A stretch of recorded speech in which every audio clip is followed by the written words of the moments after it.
nila. 4 million more or less na nandito. Ang kanilang mga armed forces.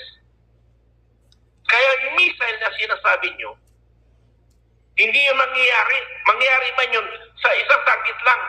Kaya kayo mga katabi ng military camp, mga EDCA camp, EDCA site, iwas kayo dyan. Sa sentro, Malacanang, Metro Manila, iwas kayo dyan.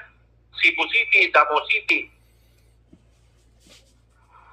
Lahat ng economic zone, lumayo na kayo.